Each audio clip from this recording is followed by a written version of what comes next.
Vamos a seguir con el estudio, seguir y terminar. Vamos allá por fin hoy, si Dios quiere, en su voluntad, pues terminamos ya estos estudios que hemos visto, que hemos estado haciendo y todos basados en un versículo. Venga, no va a ser hoy la misma pregunta. ¿En qué cita es el versículo? No sé si ya lo han puesto, para que no lo pongan todavía. Juan 5:39, muy bien. Y nos atrevemos a decirlo en voz alta todos juntos. Dice así la palabra del Señor: escudriñad las Escrituras, porque a vosotros os parece que en ellas tenéis la vida eterna y ellas son las que dan testimonio de mí. El Señor Jesucristo mismo diciendo que ellas, las Escrituras, daban testimonio de Él. Sí, es verdad que en ellas está el camino de salvación, en ellas tenéis la vida eterna, y Dios lo había mostrado desde el principio, desde Génesis, a lo largo de todos los libros de las Escrituras, estaban dando testimonio de Cristo. Cristo es el centro de las Escrituras, y es así como debemos entenderlas, las Escrituras también. Hoy en día, nosotros que somos seguidores de Cristo, que somos salvos por su obra en la cruz, debemos ver siempre las Escrituras por medio del prisma, digamos, por medio de la salvación de Cristo, ¿vale? Y hemos visto pues muchos ejemplos de ello. Hoy veremos más todavía cómo debemos entender el Antiguo Testamento para llevar la salvación, porque la misma Escritura en el Nuevo Testamento se dice que esas Escrituras fueron escritas para nosotros en este tiempo. Y por supuesto, también cuando fueron escritas fueron de bendición para aquellos, pero su entendimiento no era del todo lleno. Hoy tenemos la revelación completa, que es en Cristo Jesús. Cristo Jesús, la revelación final de Dios, y es por eso que por medio de Cristo entendemos el resto de las Escrituras. Pero no solamente nosotros, sino que a lo largo del Antiguo Testamento esa revelación de Dios, ya sea la Trinidad o ya sea la persona de Cristo, del Mesías, del Salvador que vendría, fue de una manera paulatina, fue gradual. ¿De qué otra manera lo podemos decir? Moisés sabía más del futuro Mesías o del futuro Salvador de lo que sabía Abraham. David sabía más del futuro Mesías que lo que sabía Moisés. Y los profetas que vinieron después, que es lo que vamos a ver hoy, supieron más que David de ese futuro Mesías. Y nosotros y aquellos que formamos parte ya de la iglesia a partir del Nuevo Testamento, pues hemos recibido la bendición de tener toda la revelación de Dios. Tanto unos como otros, tanto ellos como nosotros, hemos sido salvos por fe, por gracia. Y eso lo deja claro el Nuevo Testamento. Abraham recibió la promesa y él no fue por obras que recibió la salvación, sino que fue por fe, porque confió en Dios. Y por eso a Abraham se le llama el padre de la fe. Y tanto Abraham como todos los del pueblo judío, cuando mantenían esos ritos o esa forma de culto que Dios les había indicado por medio de los sacrificios, por medio de cada símbolo que había en el tabernáculo y más tarde en el templo, cuando hacían todo ello, si eran salvos, eran por fe. Era porque de alguna manera ellos confiaban en Dios. Confiaban en que Dios era misericordioso y que de verdad, de alguna manera, pues Él proveería de un sacrificio, ¿no? Y todo eso lo hemos estado estudiando. Vimos los tipos de Cristo que hay en personajes en las Escrituras, ¿no? Hemos visto a José, a Moisés, a David, todos ellos son tipos de Cristo, y no solamente las personas, sino ciertos hechos, ciertos actos, vemos a Cristo ahí reflejado, ¿no? Nos acordamos de, por ejemplo, de Abraham, cuando Dios le dijo de sacrificar a su hijo, y ahí vimos un montón de figuras o de sombras que nos indicaban a Cristo. Cristo es la realidad y lo demás eran sombras, ¿no? Como dice la Escritura en hebreo. Y ellos por medio de esas sombras pues veían él. Y como dijo Abraham al final de ellos, Dios proveerá. En este monte Dios proveerá. Y así mismo dijo, ¿no? Ese era el monte de Jerusalén. Dios proveyó del sacrificio definitivo ahí, en el monte de Jerusalén. También vimos muchas cristofanías, es decir, apariciones del ángel de Jehová o de un personaje que era divino, pero a la vez era visible al ojo humano y no resultaba en la muerte de aquel que lo veía. Cuando sabemos, la Escritura deja claro que no hay hombre que vea a Dios y viva, pero sin embargo Dios ocultaba su gloria y de alguna manera se mostraba de una manera visible en un personaje que hemos visto que es Cristo mismo en su estado preencarnado, antes de venir a la tierra, ¿no? Entonces hoy quisiera ya terminar con el estudio fijándonos un poco en las profecías. Profecías o promesas, podríamos decir, porque la primera de todas, a ver quién se acuerda, cuando lo vimos en su día, cuando Dios directamente dice por primera vez que enviaría a alguien que acabaría con el mal, lo que se le llama el protoevangelio, es decir, el evangelio ahí en sus inicios. Génesis 3:15, muy bien. Hablando la serpiente, le decía que llegará el día, la simiente de la mujer sería alguien, un ser humano, acabaría con él. Pero que él sufriría, porque dice que él le heriría en el calcañar. Esa victoria vendría por medio de sufrimiento. Y ya está. Y Adán y Eva tenían que confiar en Dios y decir, Dios proveerá, que de alguna manera nosotros que la hemos pifiado, hemos metido la pata hasta el fondo, de alguna manera Dios promete. Dios podía haber dicho, acabo con la raza humana, y estaba en todo su derecho, pero por amor sabemos que Él empezó con su plan. Bueno, no empezó en ese momento, ya desde antes incluso de la fundación del mundo estaba ya planificado la manera de Él mostrar su amor y su gloria, que era por medio de Cristo, ¿no? Vimos también que esa simiente de la mujer, esa genealogía del Mesías, del futuro Salvador, Dios la estaba cuidando y la estaba prometiendo, ¿no? Primero se la prometió a Abraham, le dijo que por medio de su simiente todas las naciones serían bendecidas, ¿no? Y no era el pueblo de Israel a lo que se refería, como dice Pablo en el Nuevo Testamento. Esa simiente era alguien, una persona, que era Cristo. Después a Isaac. Dios dejó claro que no era por medio de Ismael que vendría esa simiente, sino que sería por Isaac. Y después los hijos de Isaac, Esaú y Jacob, Dios dejó claro que sería por medio de Jacob en su soberanía, ¿no? Y después de los hijos de Jacob, 12 tribus, 12 hijos de Jacob, de alguien, de una tribu de ella vendría el Salvador. Recordamos la cita, ¿no? En Génesis 49, de 9 y 10, cuando Jacob está bendiciendo a sus hijos y ya cuando se acerca a Judá, cuando le toca a Judá, el que dice, cachorro de león Judá, de la presa subiste, hijo mío, se encorvó, se echó como león, así como león viejo. ¿Quién lo despertará? Una profecía un tanto extraña, la verdad es difícil de entender. Estás semejando Judá con un león que ya ha comido, que ya ha ganado todo, que está en victoria, que está echado. El león de Judá. Dice, no será quitado el cetro de Judá, es decir, el gobierno será por medio de Judá, ni el legislador de entre sus pies hasta que venga Silo, el prometido, ¿no? Y no se dice nada más de esa profecía hasta el Apocalipsis. Hasta el Apocalipsis, ahí en la visión de Juan, cuando él lo ve en el trono, dice, y el cordero era el león de Judá. ¿Quién era el león de Judá? Pues uno va a esta profecía, que era un tanto extraña de entender. Dice, ahí está el león, el rey de la tribu de Judá, ¿no? Entonces, como decía, esa simiente vendría por medio de Judá. Y dentro de Judá, seguíamos viendo, vendría por medio del rey David. A David se le prometió que el verdadero rey vendría de su linaje, ¿no? Y por medio de David y de los salmos, estuvimos viendo también la semana pasada que hay muchos salmos. Realmente el libro de los salmos es el más citado en el Nuevo Testamento. Está el libro de los salmos y luego el libro de Isaías, que ya dijo Enrique esta mañana que era su libro preferido. Hoy terminaremos con Isaías. Así.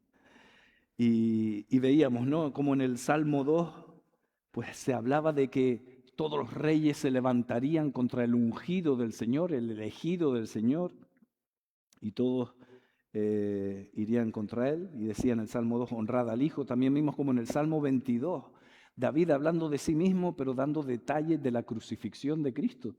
Como él decía, horadaron mis manos y mis pies, de mi ropa echaron suerte, se burlaban de él. Y vemos casi literalmente una narración de lo que ocurrió allí en la crucifixión de Cristo, 1000 años antes de que ocurriera. También en el Salmo 110 veíamos, el Señor dijo a mi Señor, siéntate a mi diestra. El Señor, Jehová, dijo a mi Señor, siéntate a mi diestra. Hay muchos salmos que se les llama así, salmos mesiánicos, ¿no? ¿Cómo debemos entender no solamente estos salmos, sino todos ellos? Quisiera poner un ejemplo que esto nos va a ayudar también para entender todo el Antiguo Testamento, ¿no? Cómo podemos usar a Cristo como ese prisma, cómo debemos leer el Antiguo Testamento por medio del prisma de Cristo, es decir, por medio de la salvación de Cristo. En Salmo 24, si vienen conmigo al Salmo 24,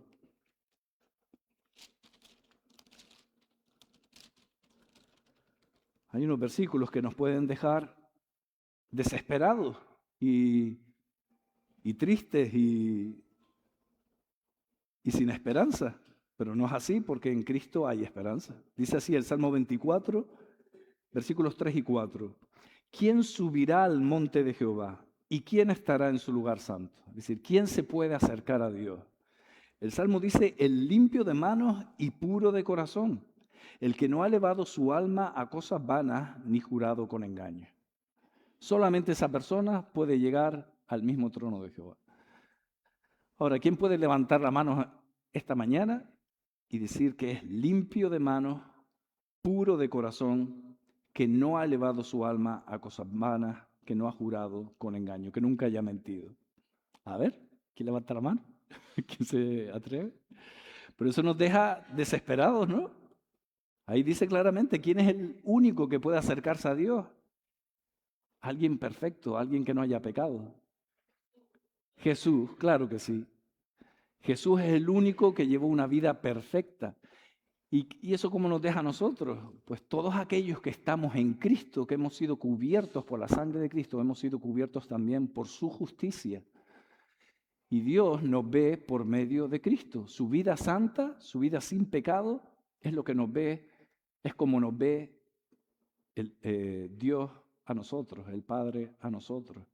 Qué bendición, ¿no? Qué maravilla el Evangelio, el plan de salvación de Dios. Y es, como decía, por medio de Cristo, por medio de su obra, es que podemos leer estos versículos y darle la gloria a Dios. ¿Nos enseña estos versículos algo más? Claro que sí, que Dios busca la santidad en su pueblo. Si amamos a Dios y estamos agradecidos, cada día debemos esforzarnos en ser limpios de manos, en ser puros de corazón, pero siempre con la esperanza, siempre con la certeza de que aquel que realmente fue puro y limpio es el que nos lleva al mismo trono de Dios, ¿verdad? Así que podemos leer así todo el Antiguo Testamento, sabiendo que estamos bajo la salvación de Cristo, ¿no? No nombré algunos libros la semana pasada. Sabemos que Esdras, Nehemías, Esther, también libros de historia, nos hablan de personas que sirvieron a Dios, que Dios usó. Eran restauradores del pueblo de Israel, restauradores del templo, y todo también nos indica a Cristo, porque Él es el restaurador final, Él es el que realmente nos lleva a Dios. Esther, un libro tan difícil, fíjense, en todo el libro de Esther no se nombra a Dios en ningún momento, no está el nombre de Dios, no se nombra a Dios en todo momento en el libro de Esther. Es una historia de una judía que llegó a ser reina en el imperio de Persia, y uno dice, ¿y qué hace este libro en la escritura? Pues lo que hemos estado viendo, Dios se encargó de cuidar la simiente. En un momento en el que el pueblo judío iba a ser eliminado de la tierra, Dios usó a Esther para asegurarse de que su promesa dada a Abraham se cumplía. Llegaría el día que por medio del pueblo judío llegaría la simiente a aquel que acabaría con el mal. Y una y otra vez el diablo pues intentaba que no se cumpliera eso, pero nuestro Dios es más grande que él, ¿verdad? Luego hablamos, bueno, de salmos, de los libros de poesía, de proverbios no llegamos a hablar, pero en proverbios se habla mucho de la sabiduría de Dios. ¿Y quién es la sabiduría de Dios? La más grande. ¿Quién es el que estaba con Dios, como dicen proverbios ahí, en sabiduría, creando el mundo? Pues Jesús, que es Dios mismo, ¿no? En 1 Corintios 1:30 nos dice, mas por Él estáis vosotros en Cristo Jesús, el cual nos ha sido hecho por Dios sabiduría. Cristo Jesús nos ha sido hecho por Dios sabiduría, justificación, santificación y redención, para que, como está escrito, el que se gloría, gloríese en el Señor. Cristo es la revelación final, completa, total de la sabiduría de Dios. Lo que para el mundo es locura, alguien humillado allí en la cruz, parece que está derrotado, ahí está la sabiduría de Dios, ahí estaba ganando él la victoria más grande que se podía ganar, ¿no? El que lo acepta lo entiende así, es lo que está hablando ahí Primera de Corintios, ¿no? Para el mundo es locura, pero aquellos que somos de Cristo, ahí está la misma gloria de Dios, ¿no? De Eclesiastés, Salomón ahí habla de que todo es vanidad, nada tiene sentido en esta vida. Hemos recibido muchos regalos de Dios que debemos disfrutar, cosas buenas, pero al final, si eso es el fin del hombre, dice Eclesiastés, vanidad de vanidades, porque al fin y al cabo todos morimos y no encuentra sentido el escritor de Eclesiastés. Pero en Cristo sí que todo tiene sentido. Hay una vida más allá de la muerte y hay esperanza. Ahí está Cristo también. De cantares no voy a hablar porque próximamente vamos a tener un estudio de cantares, no diré cuándo. Y llegamos a las profecías, a lo que son los libros de las profecías, los profetas. Profetas mayores, como sabemos, Isaías, Jeremías, Lamentaciones, que lo escribió Jeremías también, Ezequiel y Daniel, y luego están los profetas menores. Hombres que fueron usados por Dios para llevar la palabra. Ahora, las profecías, todos entendemos lo que es la profecía, más o menos. No solamente es decir el futuro, es simplemente llevar la palabra de Dios, pero en medio de ello pues había muchas predicciones. Y en el centro de todas esas predicciones, por supuesto, quien estaba Cristo, ¿no? Dios diciendo que habría un redentor que vendría, ¿no? Y como decía antes, pues esos profetas recibieron aún más luz de lo que habían recibido hasta ese momento los seguidores de Dios, ¿no? Los discípulos de Dios. Pero debemos entender cómo son las profecías. Las profecías no son siempre fáciles de entender, no son claras, no dice así será tal cual, tal cual, tal cual. Dios en su voluntad, en su soberanía, decidió que así fuera. Y yo, la verdad es que me imagino varias razones por las que Dios no fue claro. Por ejemplo, no dijo cuándo exactamente vendría el Mesías, tampoco nos ha dicho a nosotros cuándo volverá Cristo de vuelta, ¿no? Pero una vez que vemos todo cumplido en Cristo, pues vemos claramente cómo Él cumplió todas las Escrituras, ¿no? Un ejemplo de ello, de cómo no era del todo claro, vengan conmigo a Mateo capítulo 22, y ahí vemos al Señor hablando con los fariseos y dejándolos un poquillo fuera de juego, podemos decir. Aquellos que conocían las Escrituras y Jesús mismo resaltando aquí cómo parece que hay contradicciones en la profecía, pero no hay contradicciones, porque una vez que entiendes la persona y el ser de Cristo, todo tiene sentido, ¿no? Y Jesús usa un salmo, una profecía que ellos conocían muy bien y les hace una pregunta y los deja como les he dicho, un poco fuera de juego, ¿no? En Mateo 22, a partir del versículo 41, dice, y estando junto a los fariseos, Jesús les preguntó, diciendo, ¿qué pensáis del Cristo? ¿De quién es hijo? Le dijeron, de David. Hasta ahí todo correcto. Ellos esperaban que el Mesías viniera por la línea de David, tal cual estamos diciendo. Y cuando uno dice que es hijo, parece como que tiene menos autoridad que otro, ¿no? Entonces a lo mejor ellos pensaban que sería como un David más, un Moisés más. Pero Jesús les resalta un versículo en la Escritura y les hace pensar, es como decirles, pero ¿aquí no ven ustedes algo extraño? Con otras palabras, ¿no? Jesús les dijo, pues como David en el Espíritu le llama Señor diciendo, y aquí vemos el Salmo 110 que nombré antes, dijo el Señor a mi Señor, siéntate a mi diestra hasta que ponga a tus enemigos por estrado de tus pies. Pues si David le llama Señor, ¿cómo es que es su hijo? Entonces aquí Jesús no solamente les está enseñando una autoridad, sino que era preexistente. Para los judíos sería un descendiente, un humano 100%, que no existía antes y ahí nace. Pero Jesús les está intentando abrir un poco los ojos a las Escrituras. Le dice, pero fíjense que David ya le está diciendo, hablando del Mesías, dice que Dios mismo le dirá a mi Señor, al Mesías, siéntate a mi diestra, ¿no?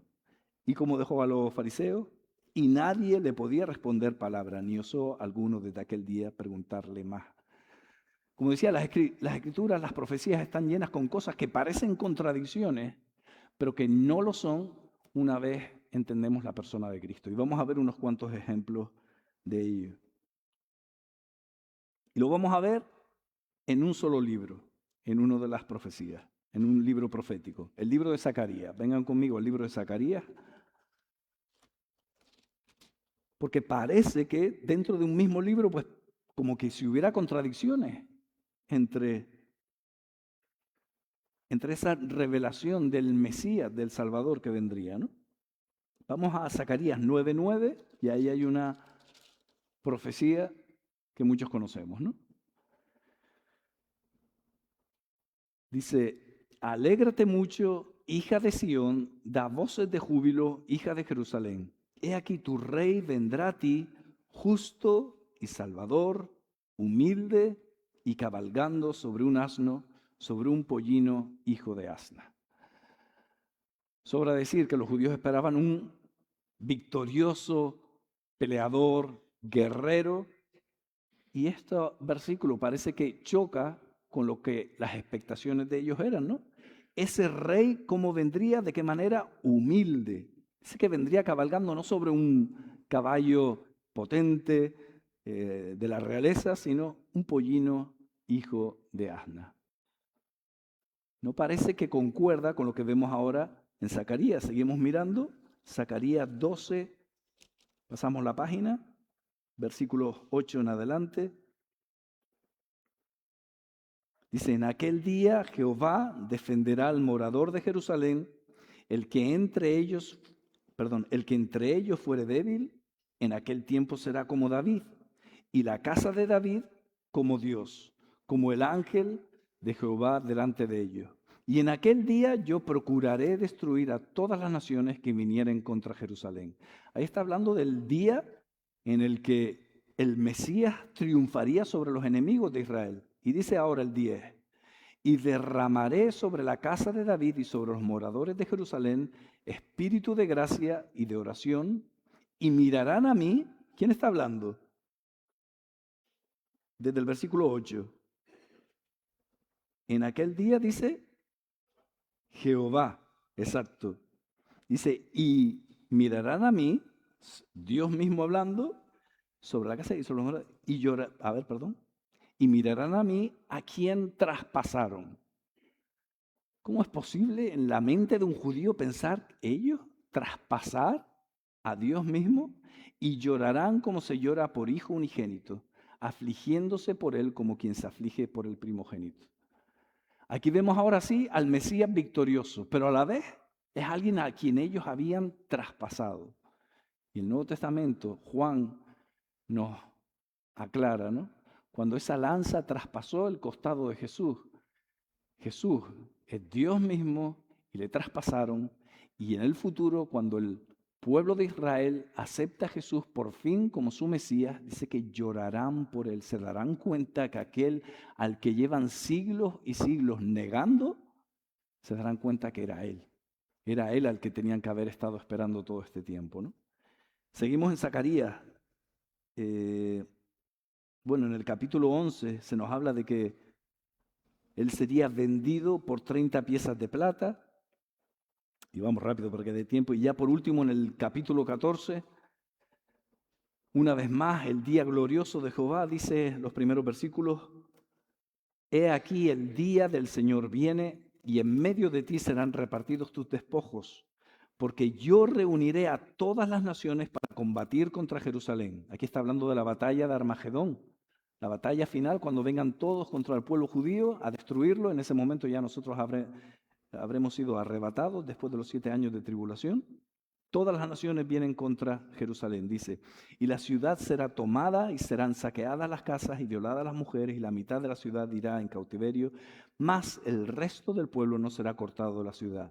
Después saldrá Jehová, es decir, cuando ya el pueblo judío clame por su Salvador, dice, y peleará con aquellas naciones como peleó en el día de la batalla. Y dice, y se afirmarán sus pies en aquel día sobre el monte de los olivos, que está enfrente de Jerusalén al oriente, y el monte de los olivos se partirá por en medio, hacia el oriente y hacia el occidente, haciendo un valle muy grande, y la mitad del monte se apartará hacia el norte y la otra mitad hacia el sur. Cuando Jesús ascendió al cielo, él dijo que donde regresaría, sus pies se posarían en el monte de los olivos. Y no será una llegada humilde como aquel que montó en un pollisno, en un asno, sino que partirá el monte de los olivos en dos y creará un valle donde antes había un monte. La mitad del monte se irá al este y el otro hacia el oeste, ¿no? Una entrada triunfal, ¿no? Por eso parecen contradicciones. ¿Qué pasa? ¿Qué es lo que no se quedaba claro en esas profecías? Que iban a haber dos venidas. El Mesías vendría en dos ocasiones. Y es por eso que el pueblo judío hasta el día de hoy sigue rechazando a Jesús como su Mesías. Porque ellos dicen que Jesús no cumplió aquellas promesas, aquellas profecías de las que habla la Escritura. Pero lo que se niegan ellos a reconocer y a aceptar es que sí que hay muchas profecías que hablan de un Mesías sufrido, un Mesías humilde, y esas sí que las cumplió al 100%. Y aquellas que todavía no se ha cumplido, pues el Señor la ha prometido y el Señor cumplirá. Amén. No solamente los judíos, sino también los discípulos del Señor, aquellos una vez que Cristo resucitó, pues tampoco tenían las ideas muy claras acerca de eso, que hubiera dos venidas. Una vez que resucitó el Señor, ya los discípulos dijeron, ya está, ya llegó el momento glorioso en el que el Mesías triunfaría contra todos los enemigos, ¿no? Dice en Hechos capítulo 1, 6 al 8, ahí estaba el Señor delante de ellos, ya resucitado. Los discípulos ya, ¿cómo se dice? Haciendo esto con las manos, preparándose a ver algo glorioso con sus propios ojos, ¿no? Dice, entonces los que se habían reunido le preguntaron diciendo, Señor, ¿restaurarás el reino a Israel en este tiempo? Y me encanta la respuesta del Señor Jesús, ¿no? Dicho en canario les dijo, ¿y a ustedes qué? O sea, eso a ustedes no les importa, eso no es cosa de ustedes. En palabras del Señor es, y les dijo, no os toca a vosotros saber los tiempos o las sazones que el Padre puso en su sola potestad. Es decir, eso no es asunto de ustedes, esto es asunto de Dios. Hay cosas que ustedes no entienden, pero hay algo que tienen que hacer. Pero recibiréis poder cuando haya venido sobre vosotros el Espíritu Santo, y me seréis testigos en Jerusalén, en toda Judea, en Samaria y hasta el último de la tierra. Nosotros, como sus siervos, como sus seguidores, cumplimos su palabra y punto. Estamos esperando, no sabemos cuándo vendrá ese día en el que Él instaure el reino en la tierra también, pero ya el reino de Dios comenzó en cada uno de nuestros corazones. Él debe reinar en cada uno de nuestros corazones y nosotros tenemos un mandamiento que cumplir, predicar el Evangelio hasta el último de la tierra, y en eso nos tenemos que encargar. A veces queremos saber más de lo que nos toca saber cuando ni siquiera estamos cumpliendo lo que sí sabemos. Entonces, gloria a Dios que sus instrucciones son claras, enfoquémonos en lo que tenemos que hacer y ya lo que no es cosa nuestra, pues se lo dejamos a Dios. Entre esas cosas está el día en el que Cristo vendrá. Lo que parecen más contradicciones en esas profecías, y vamos a seguir viendo. Por un lado se nos dice en Miqueas, no hace falta que lo busquen, hay una profecía en Miqueas, a ver quién se acuerda, acerca del Mesías que da un dato clave. A ver. Nos dice dónde nacería el Mesías. Se nos dice claramente que ahí nacería en Belén. Es decir, sería un nacimiento. Por un lado parece que el Mesías sería alguien humano, nacería. Por el otro, vamos conmigo, sí, a Daniel, capítulo 7. Y ahí se nos habla del Mesías de una manera espectacular y que parece que no concuerda con alguien humano que nace, hijo de David. Y en Daniel, capítulo 7, versículos 13 y 14, el libro de Daniel es una maravilla, toda la escritura, pero bueno. Daniel 7, versículo 13, fíjense esta visión que recibió Daniel. Miraba yo en la visión de la noche, y he aquí, con las nubes del cielo, venía uno como un hijo de hombre. Es decir, yo vi a un humano, en otras palabras, un ser humano. Pero fíjense que hizo que vino hasta el anciano de días y le hicieron acercarse delante de él.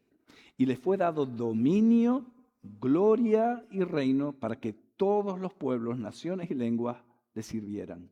Su dominio es dominio eterno, que nunca pasará, y su reino uno que no será destruido.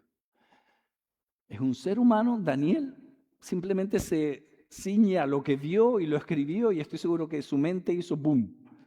Un hijo de hombre, un ser humano que se acerca al anciano de días, es decir, a Dios mismo, a su trono, y le es dado un dominio que es eterno, siempre será rey. A la vez es un ser divino, ¿no? Y aún así, dentro del mismo libro de Daniel, pasamos la hoja, capítulo 9, y se nos habla que ese Mesías, ese Salvador futuro, moriría. Dice Daniel 9, 25 y 26. Sabe pues y entiende que desde la salida de la orden para restaurar y edificar a Jerusalén hasta el Mesías príncipe habrá 7 semanas y 62 semanas. Estas semanas no está hablando de días, está hablando semanas de años. Una semana, 7 años. Habría que multiplicar 69 por 7 y ahí vemos el número de años. Este estudio lo hemos dado varias veces, lo di en los jóvenes la última vez y concuerda con la fecha en que Cristo vino por primera vez, ¿no? Y dice, y se volverá a edificar la plaza y el muro en tiempos angustiosos, y dice el 26, y después de las 62 semanas se quitará la vida al Mesías, mas no por sí, y el pueblo de un príncipe que ha de venir destruirá la ciudad y el santuario, y su fin será con inundación, y hasta el fin de la guerra durarán las devastaciones. Cuando Daniel está escribiendo esto, la ciudad ya estaba destruida. Daniel era un cautivo de Babilonia. Jerusalén estaba destruida y aquí está hablando que se destruirá la ciudad. ¿Qué pasa? Que después vino Nehemías, vino Esdras, se reconstruyó la ciudad. Dice que después vino el Mesías, se le quitaría la vida, eso ya es en el año 33 de nuestra época, y 40 años después, un poco menos, en el año 70, vino Tito, el general romano, y destruyó la ciudad, tal cual como dice Daniel. Y por supuesto que hay libros de Daniel anteriores, hay rollos del libro de Daniel anteriores a la venida de Cristo que relatan exactamente como él está diciendo, ¿no? Pero entre todas esas profecías querían centrarme en esa, ¿no? Como dice él, se le quitará la vida al Mesías. Son profecías que parecen contradictorias. Alguien divino, ¿cómo se le puede quitar la vida? Todo en Cristo es que toma sentido. Todo tiene sentido en Cristo. Él es humano 100%, pero es Dios 100%. No solamente es maravilloso cómo se cumplió en una persona, sino la naturaleza de esa persona es imposible que sea de otra manera. Porque la Escritura habla exactamente de que solo Dios recibe la gloria. Y vemos aquí al Mesías recibiendo la gloria y el reino por toda la eternidad, ¿no? Vamos a dedicarnos los últimos 15 minutos que nos quedan con el libro de Isaías, para que no se enfade Enrique. El libro de Isaías es también llamado el quinto evangelio. Porque, a ver, yo voy a resaltar unos cuantos versículos, pero es que desde el versículo 1.1 hasta el final es el evangelio. Se nos habla del Mesías, de Cristo mismo, una y otra vez. Pero bueno, voy a ceñirme al tiempo. Por supuesto, el resto de los libros proféticos, ahí está Cristo en cada uno, ¿no? En Oseas vemos cuando Dios le manda a buscar una mujer adúltera y cómo Él muestra el amor de Dios. Y ahí vemos cómo el amor de Dios es más visible en Cristo. Y bueno, en cada libro, en Jonás vemos cómo el corazón de Dios va también a los gentiles, a Nínive. Ahí vemos también el carácter de Cristo, ¿no? Pero bueno, vamos a, por amor al tiempo, a centrarnos ahora en Isaías. Y uno de los capítulos más impresionantes de Isaías es Isaías 6. En Isaías 6, no sé si conocen ese capítulo, es la visión que tuvo Isaías, que Dios le permitió a Isaías tener del trono de Dios, Dios mismo sentado sobre su trono. Y había serafines alrededor del trono, adorando a Dios, clamando santo, santo, santo. Y ahí estaba Dios ante el trono, Isaías, perdón, ante el trono. Y el mensaje de Dios para Isaías, él dice, ¿a quién enviaré? Isaías dice, envíame a mí. Y Dios le dice que llegaría el día, se acercaba el día en que Jerusalén sería destruida. Y ese era el mensaje que tenía que llevar Isaías a su pueblo, ¿no? Es la visión de Dios mismo en el trono. Ese capítulo lo deja bien claro. Ahora, el Nuevo Testamento nos dice a quién estaba viendo Isaías ahí sentado en el trono. Si vienen conmigo a Juan capítulo 12.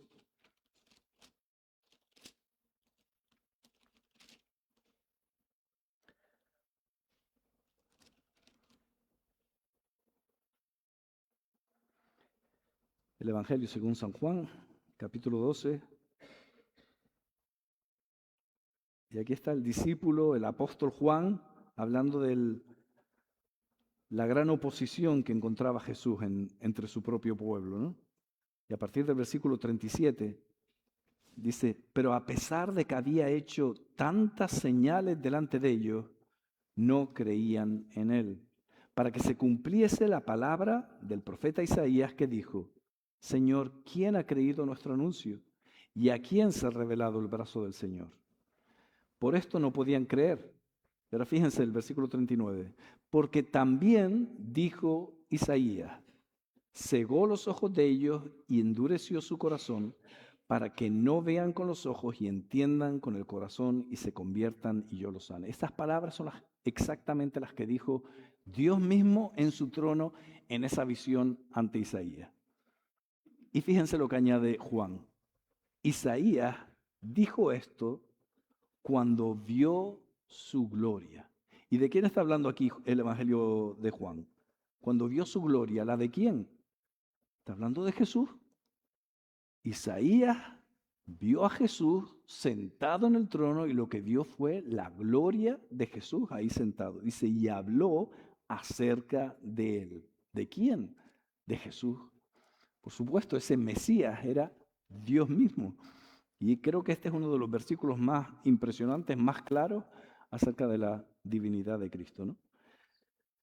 Seguimos en Isaías, capítulo 7. Se nos habla en el versículo 14 de que vendría por medio de una virgen. Dice, por tanto el Señor mismo os dará señal. He aquí que la virgen concebirá y dará a luz un hijo y llamará su nombre Emmanuel. Algo que es importante decir es que hay muchas profecías que son de doble cumplimiento. Aquí está hablando de un momento en el que nacería un niño y la palabra virgen puede significar dos cosas. Puede significar doncella, una chica joven, o también tiene el significado de virgen, una mujer que no ha conocido varón, ¿no? Es posible que durante ese tiempo naciera un niño y eso le daría señal a lo que está hablando aquí Isaías. Pero esta profecía va mucho más allá. Y ya podemos entender que virgen realmente aquí significa una mujer que no conoció varón. Y además dice que su nombre será Emmanuel, que es Dios con nosotros. Una vez más, una señal más de que ese que vendría era Dios mismo. Se nos sigue diciendo, capítulo 9, versículos 6 y 7, porque un niño nos es nacido, nacería un niño, hijo nos es dado, y el principado sobre su hombro y se llamará su nombre admirable, consejero, Dios fuerte, Padre eterno, príncipe de paz. Y habla de su eterno, que sería, dice, sobre el trono de David y que sería eterno, ¿no? Pero ese que vendría sería Dios fuerte. Una señal más de que sería ese que iba a venir, sería Dios mismo, Dios con nosotros, Dios fuerte, príncipe de paz. Y por último, nada, Isaías está lleno de profecías, habla una y otra vez del futuro vencedor, pero tenemos que llegar al gran capítulo de Isaías, que es el Evangelio mismo. Vamos a Isaías capítulo 53.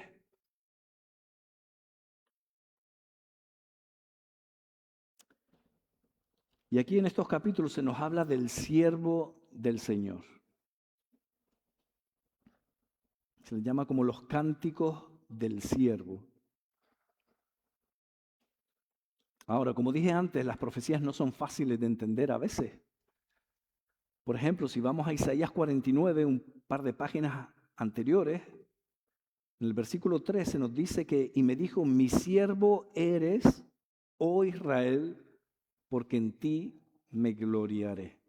Según este versículo, ¿quién es el siervo del Señor?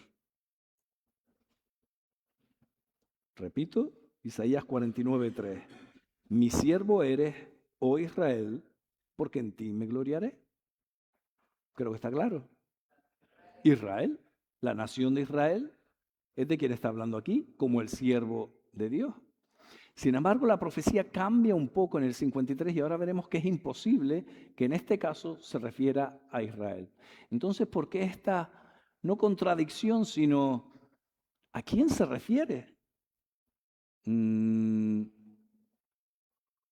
Es una pregunta que no soy el primero que hizo esa pregunta. ¿A quién se refiere Isaías cuando está hablando del siervo de Dios?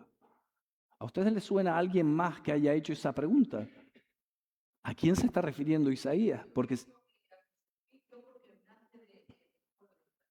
sí, se podría decir, pero aquí dice que el siervo es Israel.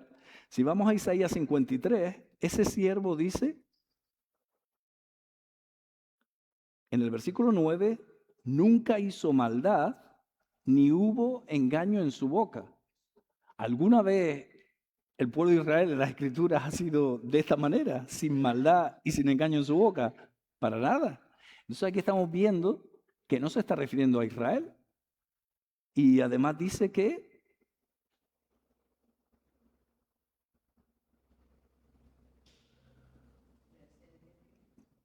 fue por su pueblo, perdón, Él cargó en él, versículo 6, el pecado de todos nosotros. Dice, y el versículo 8 al final, por la rebelión de mi pueblo fue herido. Entonces parece que surge una duda. Entonces la pregunta era, ¿alguien más anteriormente, antes que yo y cada uno de nosotros, se ha preguntado, hizo esta pregunta, ¿a quién se refiere Isaías? ¿Le suena? En el Nuevo Testamento. Porque es una duda que es lógica. El eunuco, el etíope eunuco, cuando estaba Felipe caminando y el Espíritu le lleva a que se junta al carro, ¿qué estaba leyendo el eunuco? Este mismo, Isaías 53. Vamos a Hechos capítulo 8.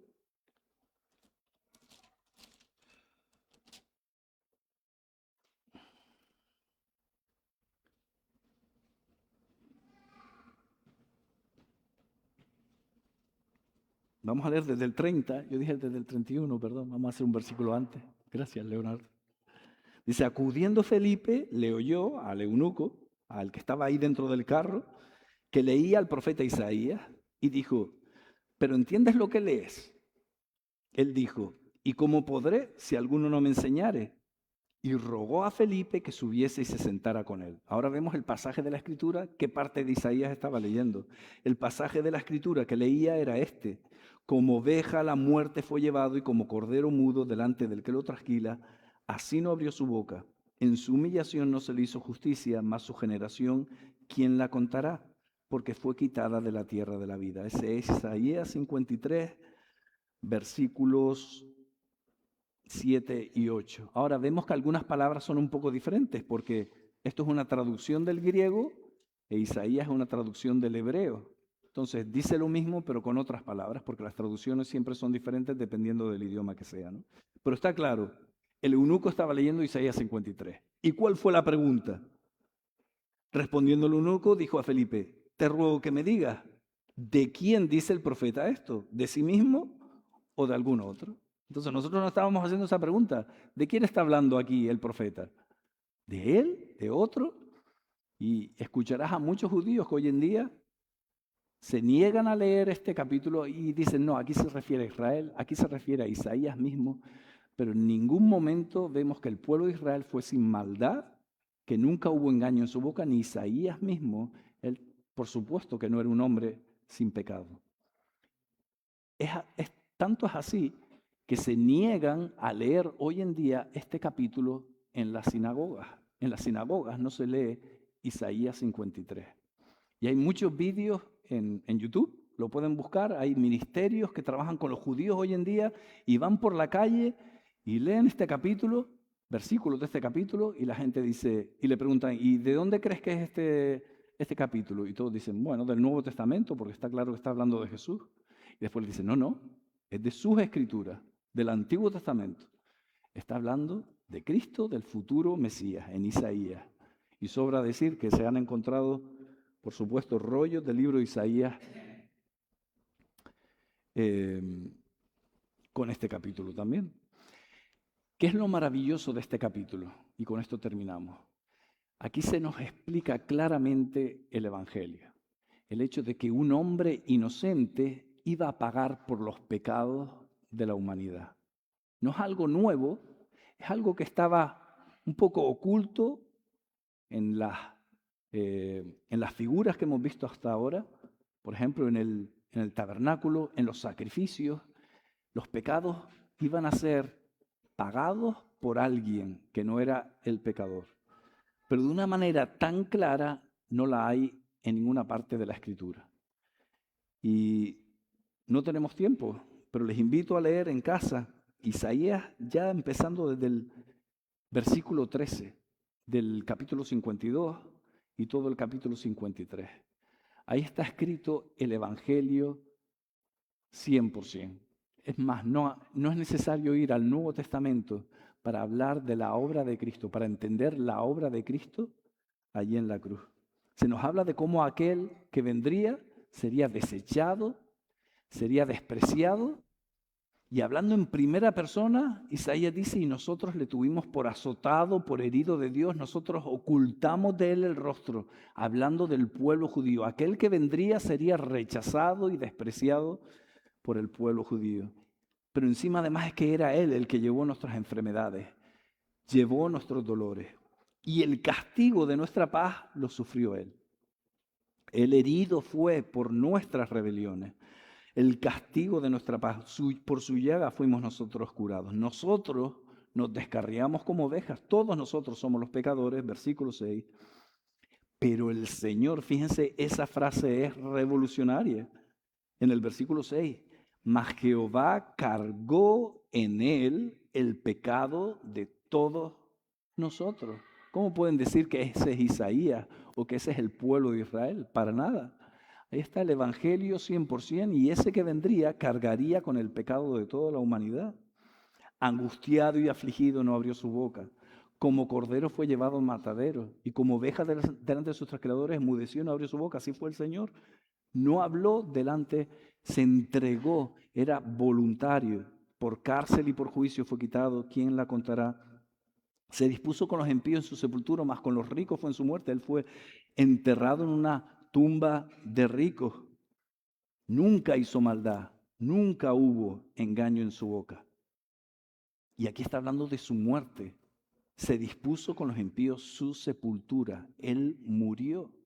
Sin embargo, además dice en el versículo 10 que fue el Dios mismo que quiso quebrantarlo, sujetándole a padecimiento ahí en la cruz. Pero cuando haya puesto su vida, versículo 10, en expiación por el pecado, verá linaje. Ahí está hablando de la resurrección de Cristo. Alguien que murió, pero verá linaje y verá el fruto de la aflicción de su alma. Cuando en Hebreos se nos habla de que él, por el gozo puesto delante de él, sufrió la cruz y menospreció lo oprobio, él lo hizo por el fruto. ¿Y cuál es el fruto? Tú y yo somos el fruto de la aflicción de su alma. Y en su mente dijo, vale la pena, lo voy a hacer por ellos, me entrego. Y vio el fruto de la aflicción de su alma. Justificará a mi siervo justo a muchos. Una vez más, versículo 11, llevará las iniquidades de ellos. Nosotros que hemos crecido en la iglesia, es algo lógico, no es algo revolucionario, por así decirlo, el hecho de que alguien pague por el pecado de muchos, pero eso es un hecho, es el hecho que separa la verdad, la verdadera fe, el evangelio, de todas las religiones y de todos los pensamientos del mundo. Uno justo pagando por el pecado de todos. Ni siquiera aquella religión que se llama cristiana, la oficial que tenemos aquí en España, habla de ello. Ellos hablan de que la muerte de Jesús en la cruz fue un ejemplo muy bonito de humildad, pero entre sus filas no se predica el hecho de que esa muerte era necesaria para pagar por el pecado de todos nosotros. Sin embargo, aquí no hace falta llegar al Nuevo Testamento. Isaías nos lo está diciendo claramente, alguien tenía que pagar. Y ese alguien tenía que ser justo, puro, santo, tenía que ser un hombre 100%, porque tenía que identificarse con el hombre, tenía que representar a toda la raza humana para que salve a la raza humana, pero a la vez tenía que ser Dios, porque solamente Dios podía pagar una deuda tan grande y podía ser justo y podía ser santo como Él era. Y termina diciendo ya el 53, por tanto yo le daré parte con los grandes y con los fuertes repartirá despojos, por cuanto derramó su vida hasta la muerte. Aquí habla de su entrega. No es que lo mataran, como dijo el Señor, yo doy mi vida pongo. Fue contado con los pecadores, en medio ahí, en una cruz, entre dos pecadores, en una muerte que era reservada a lo peor de la sociedad. Fue contado con los pecadores, habiendo él llevado los pecados de muchos y orado por los transgresores. Pero como dice aquí el 12, yo le daré parte con los grandes. Él tendrá gloria, él tiene gloria ahora y vendrá en gloria, como dice la Escritura. Amén. Pues que Dios bendiga su palabra, que este estudio nos haya ayudado a apreciar más lo que es el Evangelio, como Dios ha expresado el Evangelio. Y como hizo Felipe con el eunuco, tenemos que estar preparados para defender, para hablar con denuedo del Evangelio, de cómo Dios se ha expresado y cómo Dios ha revelado el plan de salvación por el hombre. Y que no hay nadie que pueda decir que esto es escritura humana. Es imposible que a lo largo de 2000 años de historia en los que se escribió este texto estuviera la mano del hombre detrás, porque simplemente no hay un hombre que pudiera haber escrito todo esto, ¿no? Así que gloria a Él. Vamos a levantarnos, vamos a terminar ya en oración.